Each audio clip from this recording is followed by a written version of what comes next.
Head lines کے بعد bulletin کے آغاز پر سب سے پہلے اہم خبر۔ ملک کی تاریخ کے سب سے بڑے کرپشن اسکینڈل پاناما کیس کا فیصلہ کل سنایا جائے گا۔ سپریم کورٹ کا بینچ 5 رکنی یہ لارجر بینچ ہے جو کل صبح 11:30 بجے اہم کیس کا فیصلہ سنائے گا۔ جسٹس آصف سعید کھوسا بینچ کے سربراہ ہیں اور 5 رکنی لارجر بینچ 3 رکنی پاناما عمل درآمد بینچ کے 21 جولائی کا محفوظ کردہ فیصلہ پڑھ کر سنائے گا۔ ملک کی تاریخ کے سب سے بڑے کرپشن اسکینڈل پاناما کیس کا فیصلہ کل سنایا جائے گا اور سپریم کورٹ کا 5 رکنی لارجر بینچ کل صبح 11:30 بجے اس اہم کیس کا فیصلہ سنانے جا رہا ہے۔ اسی بارے میں مزید جانیے طیب بلوچ کی رپورٹ سے۔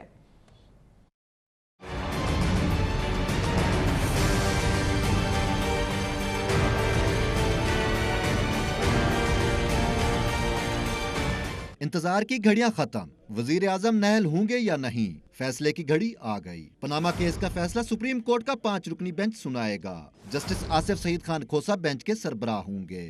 بینچ کے دیگر اراکین میں جسٹس گلزار احمد، جسٹس اعجاز افضل، جسٹس شیخ عظمت سعید اور جسٹس اعجاز الاحسن شامل ہیں۔ 20 اپریل کو اسی 5 رکنی بینچ نے 3-2 کی نسبت سے پاناما کیس کا عبوری فیصلہ سنایا تھا۔ عبوری فیصلے میں بینچ کے سربراہ جسٹس آصف سعید خان کھوسا اور جسٹس گلزار احمد نے وزیر اعظم نواز شریف کو براہ راست نااہل قرار دیا تھا، جبکہ بینچ کے دیگر 3 ارکان نے وزیر اعظم کے خلاف مزید تحقیقات کے لیے JIT تشکیل دینے کا حکم دیا تھا۔ 6 رکنی JIT کی تشکیل کے لیے جسٹس اعجاز افضل کی سربراہی میں 3 رکنی پاناما عمل درآمد بینچ بنایا گیا تھا، جس کے دیگر 2 ارکان میں جسٹس شیخ عظمت سعید اور جسٹس اعجاز الاحسن شامل تھے۔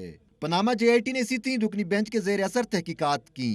JIT نے 60 روز میں تحقیقاتی عمل مکمل کر کے 10 جولائی کو حتمی رپورٹ سپریم کورٹ میں پیش کی۔ رپورٹ پر اعتراضات سے متعلق اسی عمل درآمد بینچ نے مسلسل 5 سماعتوں کے بعد 21 جولائی کو فیصلہ محفوظ کیا تھا۔